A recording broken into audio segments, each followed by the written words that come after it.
Béni soit Dieu et bienvenue, mes chers frères et sœurs en Christ, à la rhapsodie des réalités dévotionnelles quotidiennes qui vous apporte la présence de Dieu, sa glorieuse victoire là où vous êtes à tout moment. Alors, notre rhapsodie des réalités, votre rhapsodie des réalités est l'ange messager, oui, qui vient vers vous avec la présence, avec le cœur de Dieu, avec sa parole qui vous transforme de gloire en gloire. Amen. Loué soit Dieu. Alors j'espère que vous avez passé un bon samedi. Nous sommes dimanche. Oui, nous sommes dimanche. La semaine s'achève. Et que vous avez suivi, oui, les deux jours de guérison avec l'homme de Dieu, Pasteur Chris. Que vous avez eu votre guérison. Vous avez reçu vos bénédictions. Vous avez reçu vos miracles. Alors, chers frères et sœurs, où que vous soyez, ne ratez pas le dernier jour. Ne ratez pas le dernier jour. Nous sommes dimanche 11 juillet. Ne ratez pas. C'est la finale. Alors, vous voulez être, vous voulez avoir votre guérison, vous voulez avoir votre témoignage, faites participer. Participez où que vous soyez. Soyez avec nous. Oui, Dieu vous attend. Venez au rendez-vous avec les 3 jours, le troisième jour. Si vous n'avez pas reçu vos miracles le premier jour, le deuxième jour, alors le troisième jour, venez avec expectation. Oui, vous dites, ces 3 jours ne vont pas s'achever comme ça. Ça ne va pas, je dois recevoir mon témoignage. Je dois recevoir mon témoignage. Alors, vous allez avoir votre témoignage. Amen. Béni soit Dieu. Parce que là, les témoignages sont en train de tomber au jour le jour pendant ces 3 jours. Et ça va continuer parce que la présence de Dieu vient demeurer avec vous. Elle vient rester avec vous. Amen. Dans vos maisons, où que vous soyez, dans les centres, ça vient rester avec vous. Alléluia. Loué soit Dieu. Alors, nous allons rendre grâce à l'Éternel. Oui. Pour ce qu'il fait, ce qu'il a fait, pour ce qu'il va encore faire. Pendant ces 3 jours, nous lui remercions pour sa puissance qui se manifeste dans le monde entier. Oui, il est puissant, il est fidèle, il est plein de miséricorde. Seigneur, nous te rendons grâce, nous t'adorons, nous te glorifions, Seigneur, car tu es magnifique, tu es loué, tu es glorifié. Oui, tu es fidèle et juste partout dans le monde, Seigneur. Tu es le même hier, aujourd'hui et pour toujours. Il n'y a nul comme toi, Père éternel. Nous avons marché dans tout le monde, mais nous n'avons trouvé nul comme toi, Seigneur. Tu es notre Dieu vivant, tu es le vrai Dieu. Et en toi, nous avons confiance. Nous avons assurance que nos futurs sont assurés. Oui. Et nous te bénissons, Seigneur. Nous bénissons ton nom. Nous te glorifions. Nous t'adorons, Seigneur. Car ton nom est loué partout dans le monde. Dans nos maisons, dans nos familles, dans tout ce que nous faisons. Alors, Seigneur, merci une fois de plus pour ces 3 jours. Pour tout ce que tu fais en tes enfants, avec tes enfants, Seigneur. Tu nous aimes. Et tu aimes, c'est ton souhait que tous les hommes, tous les êtres soient en santé. Oui, car ta parole nous déclare, je vous souhaite en toutes choses que vous prospérez et que vous soyez en santé, même comme votre esprit prospère. Comme vos âmes prospèrent, Seigneur, c'est ta volonté. Alors nous déclarons la santé divine sur tous ceux qui écoutent, tous ceux qui sont connectés, où qu'ils soient pendant ces 3 jours, ce troisième jour de guérison, Seigneur. Que le pouvoir de la guérison se manifeste dans la vie au nom puissant de Jésus-Christ, où qu'il soit. Alors, Seigneur, une fois de plus, merci. pour ta parole que nous allons suivre aujourd'hui. Merci pour l'homme de Dieu, parce que ce kilomètre de l'utiliser, Seigneur, pour le monde entier. Hier, nous avons eu 5,5 milliards de personnes connectées. En ce dernier jour de finale, nous sommes prêts à recevoir. Beaucoup plus vont recevoir cette parole. Et les vies ne seront plus les mêmes. Et merci Seigneur, car tu es béni dans nos vies, dans tout ce que nous faisons. Nos vies te ramènent gloire. Nous t'adorons, Père éternel. Nous t'aimons. Nous te louons de tout cœur. Au nom de Jésus-Christ. Amen. Loué soit Dieu. Alors, chers frères et sœurs, nous allons lire notre passage. Il est intitulé « Exprimez de l'amour, surtout dans vos paroles. » Exprimez de l'amour, surtout dans vos paroles. Alors, parce que ce kilomètre, après ce passage de Jacques 3, verset 2, qui nous dit « Nous branchons tous de plusieurs manières. Si quelqu'un ne branche point en parole, c'est un homme parfait, capable de tenir tout son corps en bride. » Alléluia, loué soit la parole de Dieu. Alors le pasteur nous dit, le verset ci-dessus nous parle de la maturité ou la perfection chrétienne en Christ et comment la mesurer. La perfection chrétienne en Christ et comment la mesurer. Non, le chrétien doit être mature, il doit être parfait en Christ. Et il doit aussi mesurer cela. Alors, Matthieu 12, verset 37 nous dit, si quelqu'un ne bronche point en parole, c'est un homme parfait. Et Jésus a dit, car par tes paroles, tu seras justifié, et par tes paroles, tu seras condamné. Alléluia! Il a accordé l'importance aux paroles.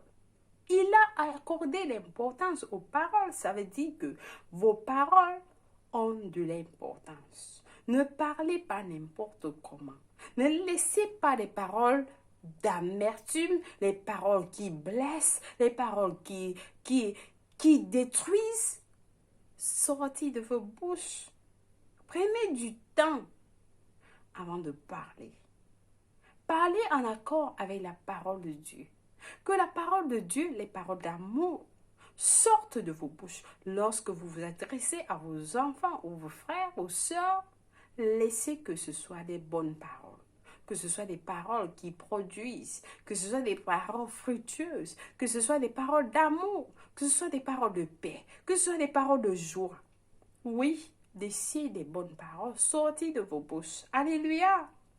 En d'autres termes, si vous irez au ciel ou en enfer, cela dépendra des paroles que vous dites. Cela dépendra des paroles que vous dites. Si vous commencez déjà à déclarer « moi j'irai en enfer », alors commencez à le faire ici. Si vous voulez aller en enfer, vous allez dire ce que vous voulez. Si vous voulez aller au ciel, vous allez dire « j'irai au ciel ». Moi, je n'irai pas en enfer, j'irai au ciel. Oui, je suis un enfant du ciel, je suis d'en haut. J'ai la vie éternelle. Amen. Votre vie est issue des paroles. Ainsi, elle dépendra toujours des paroles. Votre vie est issue des paroles. Dieu a parlé et vous avez eu la vie. Votre vie, il fallait que Dieu parle. Amen. Certaines personnes ne comprennent pas ceci.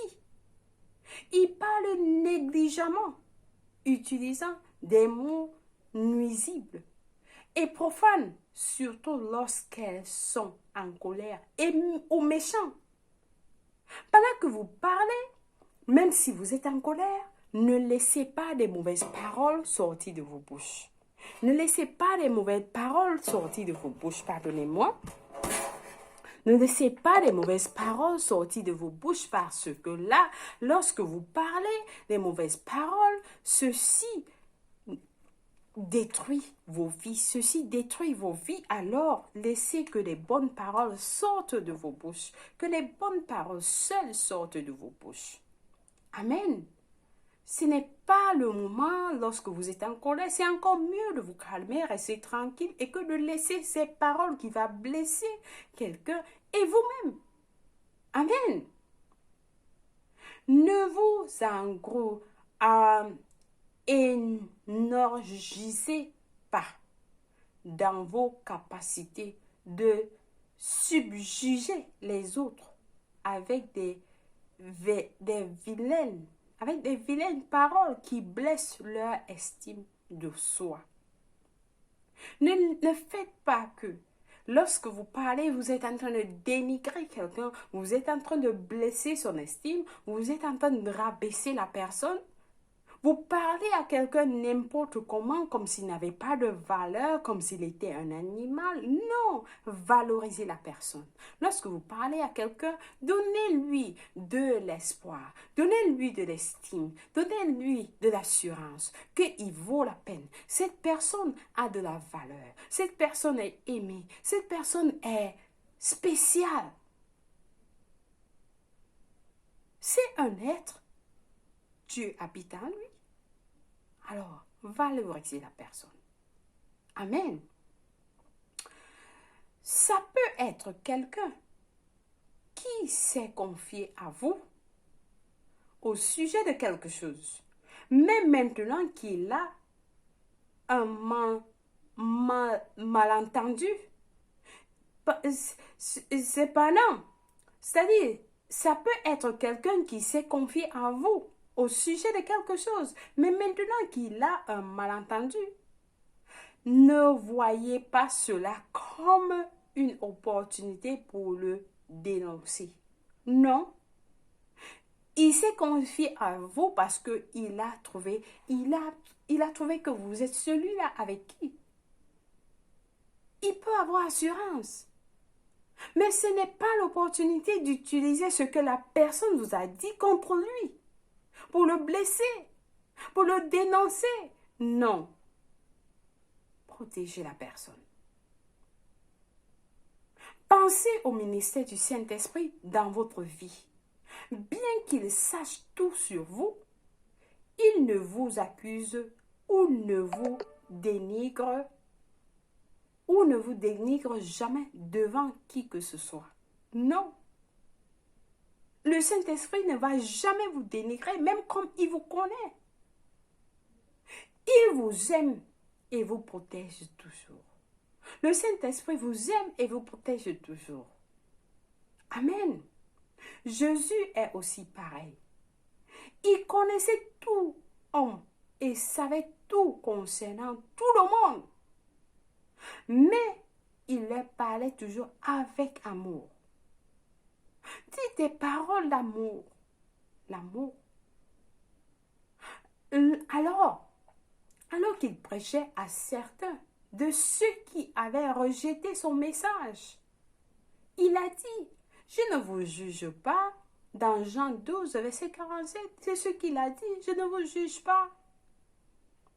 Comme il est plein de grâce, c'est l'exemple qu'il nous a donné à suivre. Lorsque vous parlez de quelqu'un, de la parole de Dieu, si les gens refusent, dites simplement, Jésus vous aime. Oui, vous êtes spécial pour lui. Jésus vous aime. Amen. S'il ne vous accuse jamais, s'il ne vous condamne pas, s'il ne vous réprimande pas avec des paroles dénigrantes, pourquoi pensez-vous qu'il vous serait convenable de le faire à vos frères et vos sœurs? Pourquoi pensez-vous que c'est normal de le faire à vos frères ou sœurs? Exprimez que de l'amour. Exprimez que de l'amour, surtout dans vos paroles. Exprimez que de l'amour. Vous pouvez prendre le téléphone, vous appelez votre frère avec qui vous n'avez pas parlé pendant des années. Vous dites, mon frère, je t'aime. Peu importe ce qui s'est passé entre nous, moi je t'aime parce que l'amour de Dieu est dans mon cœur. Oui, mon cœur est plein d'amour. Vous dites à la personne, regarde, mon frère, tu as de la valeur devant Dieu. Alors tu es spécial. Oui. Vous qui suivez, vous êtes des honorables, vous êtes des choisis, vous êtes des bénis, oui, vous êtes des générations rares. Alors, laissez que les bonnes paroles sortent de vos bouches. Alors là, vous serez transformés, vos vies seront transformées. Laissez que l'amour, seul l'amour, bénissez vos enfants. Vous ne pouvez pas dire à un enfant, oh toi, tête de cochon, tête de ceci, des paroles, des imbéciles, ceci. Non, bénissez vos enfants, bénissez vos frères et sœurs. Alors là, lorsqu'ils vont grandir, lorsque vous appelez un enfant tête de cochon, ceci, cela, des paroles négatives, lorsque l'enfant va grandir, il va grandir avec cette mentalité et il sera ce que vous lui avez dit, les paroles que vous lui avez données depuis l'enfance. Tu ne seras rien, ceci, ça. Et lorsque l'enfant grandit, il n'est rien, vous allez vous poser la question, mais qu'est-ce qui s'est passé? Ce sont les paroles que vous avez utilisées. Donc faites attention lorsque vous parlez. Amen. Lui soit Dieu. Je pense que quelqu'un était béni avec ces passages. Alors, nous avons des études approfondies aujourd'hui dans Colossiens 4, verset 6, qui nous dit ceci. Que votre parole soit toujours accompagnée de grâce, associée de ciel, afin que vous sachiez comment il faut répondre à chacun. Toujours savoir comment répondre à chacun. Lorsque quelqu'un vous pose la question, est-ce que je peux faire ceci? Est-ce que tu peux m'aider? Ceci. Ne répondez pas comme si vous avez de la colère. Oh non, je ne veux pas. Ceci, cela. Non. Doucement. Parlez avec amour. Parlez tranquillement, posément. Oui, avec amour. Alors, notre deuxième passage est d'Éphésiens 4, verset 2 qui nous dit « En toute humilité et douceur, avec patience, humilité, douceur et avec patience, vous supportant les uns les autres avec charité, avec amour. » Oui, supportez-vous les uns les autres. Amen. Notre deuxième passage est de Éphésiens 4, verset 29 qui nous dit, qu'il ne sorte de votre bouche aucune parole mauvaise, qui ne sorte jamais, c'est écrit dans la Bible, hein? Qui ne sorte jamais de votre bouche aucune parole mauvaise, mais s'il y a lieu, quelques bonnes paroles qui servent à l'édification et communiquent une grâce à ceux qui l'entendent. Lorsque vous parlez, que les paroles qui sortent de vos bouches soient édifiantes. Alléluia, lui soit Dieu. Notre dernier passage est de Luc 6, verset 45 qui nous dit ceci. L'homme bon tire des bonnes choses du bon trésor de son cœur. Et les méchants tirent des mauvaises choses de son mauvais trésor, car c'est de l'abondance du cœur que la bouche parle. Donc dans votre cœur, vous déclarez, dans mon cœur est plein de bonnes choses et ma bouche parle des bonnes choses seulement parce que votre cœur est plein de bonnes choses. Donc vous déclarez, ce sont des paroles que vous devez utiliser. Amen. Alors, nous passons à notre prière, à notre confession du jour. Nous allons prier en disant, je me donne libre, court, qu'aux paroles gracieuses et pleines d'amour. Je remplis continuellement mon cœur avec des paroles de Dieu. Et de par cette abondance, je parle, exprimant son amour en paroles, édifiant et influençant ceux qui m'écoutent avec sa présence divine, sa puissance et gloire. Au nom de Jésus, Amen. Lui sois-tu. Alors, nous passons directement à notre prière du salut. Si vous n'avez pas encore donné votre vie en Christ, c'est le moment de donner votre vie en Christ. Nous prions en disant au Seigneur Dieu, je crois en Jésus-Christ de tout mon cœur, le Fils du Dieu vivant. Je crois qu'il est mort pour moi à la croix et Dieu l'a ressuscité des morts. Je crois qu'il est en vie aujourd'hui, alors je confesse avec ma bouche que Jésus-Christ est le Seigneur et le Sauveur de ma vie. Par lui et par son nom, j'ai la vie éternelle. Je reçois la vie éternelle dans mon esprit par la foi. À partir d'aujourd'hui, je suis né de nouveau. Je suis désormais un enfant de Dieu. Merci Seigneur d'avoir sauvé mon âme. Alors je reçois l'amour de Dieu dans mon cœur. Oui, je rejette l'amertume, je rejette la colère, je laisse la colère, l'amertume hors de mon corps, sortez de mon corps, mais je laisse l'amour de Dieu dans mon cœur. Amen. Loué soit Dieu. Alors vous êtes bénis si vous avez prié cette prière. Que cet amour de Dieu vous comble. Alléluia. Amen. Vous êtes bénis au nom de Jésus-Christ. Laissez-nous savoir si vous avez prié cette prière. Alors, nous allons vous envoyer des informations. Et vous n'êtes plus seul. Vous n'êtes plus seul. Vous faites partie de cette grande famille de Dieu. Là où il y a la justice, la joie et l'amour, la paix dans le royaume de Dieu. Alors, vous êtes bénis au nom de Jésus-Christ. Amen. Nous avons des études bibliques de 1 an aujourd'hui. Allez dans Acte 21, verset 1 à 16, Job 25 à 28. Et pour la lecture biblique de 2 ans, nous avons à lire Luc 8, verset 11 à 18 et Josué 7. Alléluia. Alors aujourd'hui, c'est l'anniversaire de quelqu'un. Si c'est votre anniversaire, nous vous souhaitons joyeux anniversaire. Oui, joyeux anniversaire à vous. Plein de joie, d'amour, de grâce, de paix. Oui, que l'amour de Dieu, sans condition, vous comble tout au long de votre journée et au-delà. Puis recevez cet amour de Dieu qui est sans limite dans vos cœurs, dans vos familles, en tout ce que vous faites. Alors vous êtes bénis. Au nom de Jésus-Christ. Amen. Loué soit Dieu. Nous vous aimons. Alléluia. Si vous avez un anniversaire qui est proche, laissez-nous savoir. Nous allons vous souhaiter un joyeux anniversaire. Alléluia. Alors, chers frères et sœurs, je vous aime. Merci d'avoir suivi la Rhapsodie des réalités aujourd'hui. Et n'oubliez pas de suivre le dernier jour, le troisième jour de la guérison avec Pasteur Chris. Soyez bénis et nous vous aimons tous. Dieu vous aime plus. Alléluia. Au revoir.